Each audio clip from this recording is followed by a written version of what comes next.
एक कदम ईश्वर की ओर।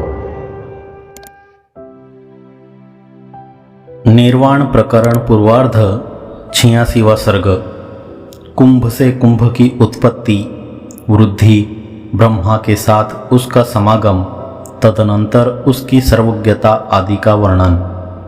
चुड़ाला ने कहा, हे राजन, मैंने प्रलय पर्यंत सब वस्तुओं में रहने वाले जिस स्वभाव का वर्णन किया है तथा मायाशबल आत्मा के जिस स्वभाव की श्रुतियों में प्रसिद्धि है, उस स्वभाव के वश से यह असीम जगत उत्पन्न हुआ है। केवल वासना से अपना अस्तित्व प्राप्त कर पुण्य अपुण्य कर्म के अधीन होकर वह स्थित रहता है।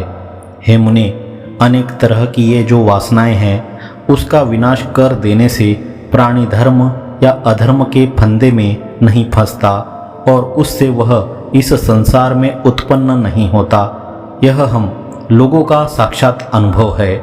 वासनाओं के विनाश से जंतु संसार में नहीं आता। इस अनुभव में विशेष जानने की इच्छा से प्रस्तावित कथा की संक्षिप्तः समाप्ति के लिए प्रार्थना करते हैं। राजा शिखिध्वज ने कहा, हे बड़े बड़े वाग्मियों में श्रेष्ठ, आप जो वचन कहते हैं वह अत्यंत उदार भाव से भरा, अर्थ रखने वाला, गूढ़, अनुभव पर तत्क्षण चढ़ जाने वाला और पारमार्थिक होता है। हे रमणीय, आपका वचन वैभव आज जो सुना गया है, उससे मैं अपनी आत्मा के भीतर उत्तम शांति का अनुभव उस प्रकार कर रहा हूँ जिस प्रकार अमृत का पान करने पर आत्मा के अंदर शांति का अनुभव होता है। इसलिए आप अपनी प्रसिद्ध उत्पत्ति के विषय में मुझसे कहिए। तदनंतर प्रयत्न पूर्वक आपकी ज्ञान गर्भित वाणी का मैं श्रवण करूंगा। और ब्रह्मा जी के पुत्र उन आर्य नारद मुनि ने उस विरगत वीर्य का किस स्थान में स्थापन किया, यह भी यथावत आज मुझसे कहिए।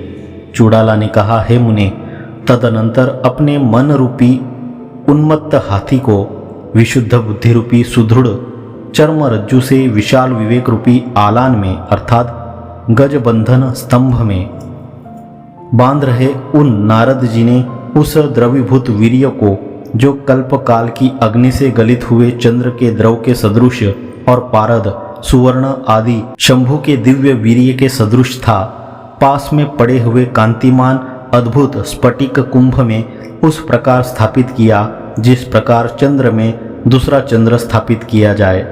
उस विशाल कमनीय मेरु पर्वत पर पड़ा हुआ वह कुंभ कक्ष के अधोभागों में चारों ओर विपुल गंभीर पेट वाला, सुदृढ़ तथा पत्थर पर टक्कर लग जाने पर भी न टूटने वाला था। नारद मुनि ने उस कुंभ को संकल्प जनित उस क्षीर रूप वीर्य से उस प्रकार भर दिया जिस प्रकार अपने संकल्प से रचित पृथक अमृत प्रवाह से ब्रह्मा जी ने ब्रह्मलोक के अमृत सागर को भर दिया था।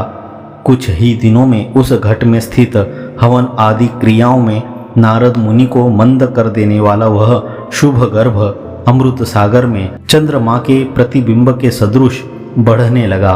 समय पाकर उस घट ने कमल पत्र के सदृश नेत्र वाले गर्भ का उस प्रकार प्रसव किया जिस प्रकार पूर्णमास परिपूर्ण चंद्रमा का और वसंत कुसुमों का प्रसव करती है। कुंभ से वह गर्भ समस्त अंगों से परिपूर्ण होकर उस प्रकार निकला जिस प्रकार घटादि परिच्छिन्न क्षीर सागर से क्षय वर्जित दूसरा चंद्रमा, वह कुछ ही दिनों में शुक्ल पक्ष में चंद्रमा की नाई बढ़ गया। उसके अंग प्रत्यंग में ऐसा सौंदर्य निखर रहा था जिसका निरूपण नहीं हो सकता। जब उसके सभी जात कर्म आदि संस्कार हो चुके, तब उन नारद जी ने उस बालक में विद्या रूपी धन उस प्रकार उछाल दिया जिस प्रकार एक पात्र से दूसरे पात्र में धन। थोड़े ही दिनों में उसने यावत विद्या स्थानों का भली भांति ज्ञान कर लिया। थोड़े में मुनि श्रेष्ठ नारद जी ने उस बालक को ठीक अपने प्रतिबिंब के समान बना डाला। पुत्र रूपी दूसरे मुनि के साथ मुनि नायक नारद जी उस प्रकार सुशोभित होने लगे जिस प्रकार स्फटिक पर्वत में पड़े हुए प्रतिबिंब के साथ संध्या काल के पूर्ण चंद्र सुशोभित होते हैं। अनंतर वे नारद जी अपने पुत्र को लेकर ब्रह्मलोक में गए और अपने पिता ब्रह्मा जी को उससे अभिवादन कराया। अभिवादन कर चुके पौत्र को ब्रह्मा जी ने लेकर उससे सब वेदादि शास्त्रों के विषय में परीक्षार्थ प्रश्न पूछे। उनका समुचित उत्तर सुनकर उसे अपनी गोद में स्वयं बैठा लिया। तदनंतर ब्रह्मा जी ने उस कुंभ नामक पौत्र को केवल आशीर्वाद से सर्वज्ञ और तत्वज्ञान में परिनिष्ठित बना डाला। हे साधो, वह जो ब्रह्मा जी का पौत्र कुंभ हुआ वही यह तुम्हारे सामने उपस्थित है। मैं ही नारद जी का पुत्र कुंभ नाम का हूँ और कुंभ से उत्पन्न हुआ हूँ। साधो, मैं ब्रह्मलोक में पिताजी के साथ सब सुखों से पूर्ण होकर रहता हूँ। क्रीड़ा के समय विलास कर रहे 4 वेद मेरे मित्र है। मेरी मौसी गायत्री है, मेरी माँ सरस्वती है। मेरा घर ब्रह्मलोक में है, वहीं भगवान ब्रह्मा का पौत्र होकर मैं सुस्थिर रहता हूँ। इच्छा के अनुसार सब लोक में मैं विहार करता हूँ। सब इच्छाओं से परिपूर्ण होने के कारण घूमने में मेरा प्रयोजन केवल लीला ही है।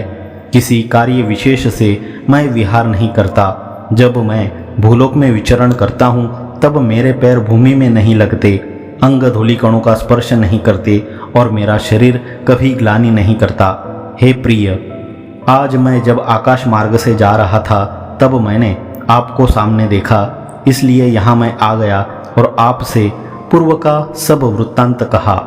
अब अपनी उक्ति का उपसंहार करते हैं।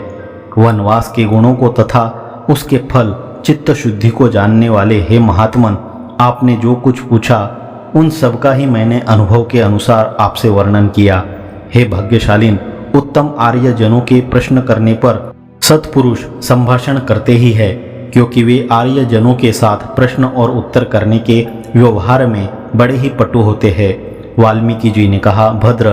तदनंतर वशिष्ठ मुनि जी के ऐसा कहने पर दिवस बीत गया। सूर्य भगवान अस्ताचल की ओर चले गए। वशिष्ठ मुनि को नमस्कार कर सायंकाल की विधि के लिए सभा स्नानार्थ चली गई और रात बीत जाने पर सूर्य की किरणों के साथ साथ ही सभा मंडप में वह फिर आ गई। 86वां सर्ग समाप्त।